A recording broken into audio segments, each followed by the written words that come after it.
Hanip, Paolo hindi na nakatiis. Pumunta kay Kimi sa studio at sabay ni Yoyo Rakan, ang non-showbiz chief Asian ni Paolo Avellino. Kung bago ka lang sa channel na ito, huwag kalimutang mag-like, share, comment, and subscribe. Minsan, isang simpleng pagbisita lang ang magsusulong ng gulo na hindi mo inaasahan. Ganito ang nangyari nang hindi na nakatiis si Paolo. Ang kilalang aktor at tuluyang pinuntahan si Kim Joo sa studio. Pero ang nakakagimbal, kasabay ng pagbalik tanaw ng mga tagahanga sa kanilang kilig moments, ay biglang bumigay ang matagal ng kontrobersyang non-showbiz girlfriend na akala'y tuluyan ng natabunan. Ano nga ba ang totoong dahilan sa likod ng galaw ni Paolo Avellino? At paano nito nahati ang isa pang kay lamig na usapin? Sino si Paolo Avellino at sino si Kim Joo? Sa showbiz, sabay-sibay silang napag-usapan dahil minsan nag-uusap na raw sila ng may nasabing chemistry at madalas silang pinapansin ng mga fans na may something going on. Ngunit pinili silang manatiling itong low-key hanggang sa bigla ang naging viral ang balita na hindi na nakatiis si Paolo Avellino. Kahit nasa ibang bansa si Kim Joo, binahin niya agad at tumiretso sa studio. Nagpakita ng suporta o kaya pag-aalala. Hindi malinaw ang surprise ang sumabog ng showbiz chief issue ni Paolo. Habang papunta na si Paolo Avellino, biglang sumulpot ang lumang issue tungkol sa non-showbiz girlfriend ni Paolo. Isang lalaking malapit sa showbiz scene, sabi ng ilan, hindi pa umunang matigil ang mga tanong. Kung totoong may kasintahan si Paolo Avellino na hindi kilala ng publiko, hindi man siya hayaang magsalita noon. Ngayon tila nasabog na ang issue at pag-iisip ng ilan. Baka ang hindi pagkakabinday na kausapin ni na Paolo Avellino ang nagtulak kay Paolo na kumilos para idirekta ang atensyon sa ibang eksena. Ano ang nangyari sa studio? Ayon sa mga nakakita, malamig daw ang unang pagbati ni Paolo kay Kimi nung nasa studio na siya. Tumahimik silang nag-uusap, tila may tinatakbuhan sa pagitan ng mga salita. Pero hindi na bumalik sa nominal na vibes ang usapan.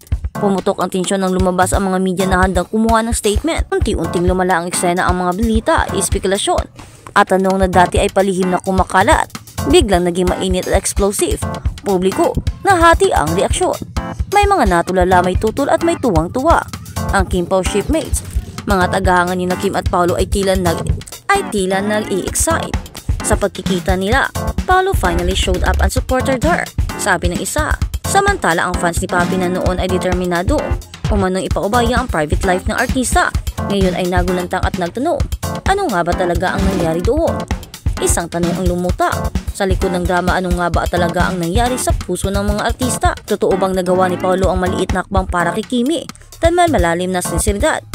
At si Papi, magkakaroon ba ng sagot o paglilinaw sa issue ng non-showbiz chief niya? Ang isa lang ang sigurado, sa showbiz, kahit simpleng pagbibisita, kapag nabalot ng intriga, kaya mababago ang isang eksena.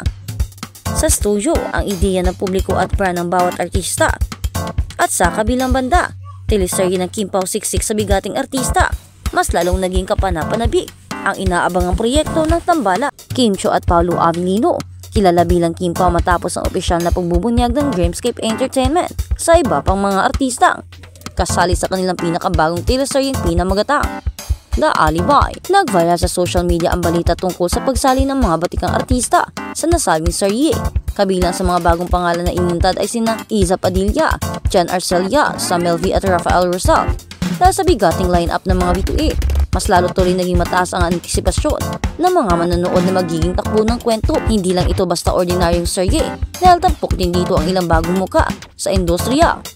Kabilang na si Angelina Isabel Montano, anak ni na Sunshine Cruz at Cesar Montano. Ito ang unang pagsabak sa isang malaking teleserye, kaya naman maraming netizens ang sabik na siyang mapanood. Hindi rin papahuli si Robin Jaworski, anak ng kilalang personalidad sa politika na si Robert Jaworski Jr. at ang dating actress na si Mikey Cuangco. Nagkakaroon siya ng mahalagang papel sa serye, bagamat wala pang opisyal na detalye tungkol sa kanyang karakter. Hanggang ngayon ay hindi pa inilalantad ng production kung ano ang magiging papel ng bawat cast member. Kaya naman abala ang mga tagahanga sa paghula kung paano ikakabit ang mga karakter ng mga ito sa pangunahing storya. Isa sa mga pinag-uusapan ay ang posibilidad na si Angelina Isabel at Ruby ang bagong tambalang bubuuin sa serye. Lalo na sila lamang ang kinatawan ng mas batang henerasyon sa cast.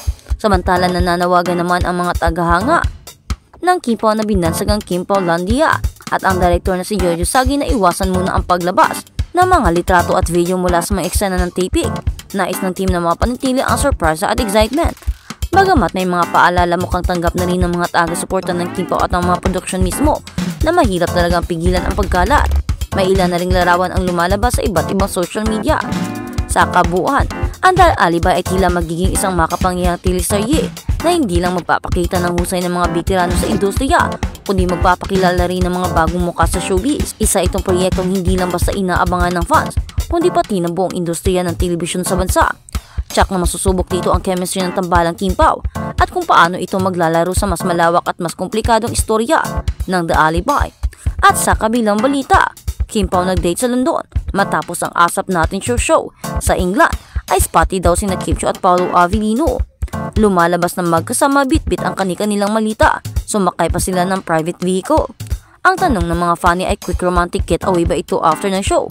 The same night nag-post si Kim Chiu ng photo mula sa isang mamahaling resto. Ang sagot ng fans, sino pa nga ba? Mukhang masaya sa London ang Kim Pao. At sa kabilang banda, sina Kim Chiu Paolo Avellino ay nanalo ng Content Asia 2025 Viewers Choice Award. Nanalo sina Kim Chiu Paolo Avellino. Muling itinaas ni Kim Chiu at Paolo Avellino ang bandila ng Pilipinas matapos nilang matanggap ang Viewers Choice Awards recognition para sa Favorite Actress at Favorite Actor. Ayon sa pagkakasunod sa Content Asia Awards 2025 noong September 4 sa Taipei, Taiwan. Bilang kinatawa ng Pilipinas, ibinahagi ni Chiu ang Favorite Actress win kasama sina Ranchan Mahawan ng Thailand, Jessica Liu ng Singapore at Arabella Ellen ng Malaysia. Si Avellino naman ay kasama sina James Sia ng Singapore, Panitan Meki Bodkeo ng Thailand, Oka Antara ng Indonesia at ang parehong mainstay sa industriya sina Kim Chiu at Paolo Avellino na pinagsasama-samang kilala bilang Kim Pao ay nakakuha ng higit na pagkilala matapos silang ipare sa 2023. Series na rin lang ang Korean adaptation ng What's Wrong with Secretary Kim at ang kanilang unang pelikulang My Love Will Make It Disappear.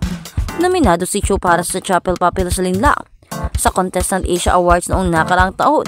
Para sa parehong proyekto, parehong nominado sina Chiu at Avellino bilang Outstanding Asian Star sa Seoul International Drama Award, kung saan si Chiu ay nag-uwi ng tropeyo. Si Chiu ay tinanghal bilang Silver Champion para sa Best Actress in a Series sa TAG Awards Chicago.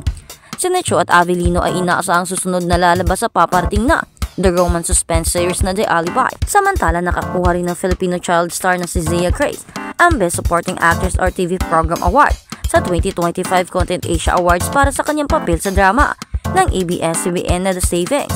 Sa kanyang talumpati sa pagtanggap, inialay ni Zia ang kanyang parangal sa Pilipinas at sa kanyang pamilya sa ABS-CBN at iniin na ipinagmamalaki niyang naging boses para sa mga inabusong bata.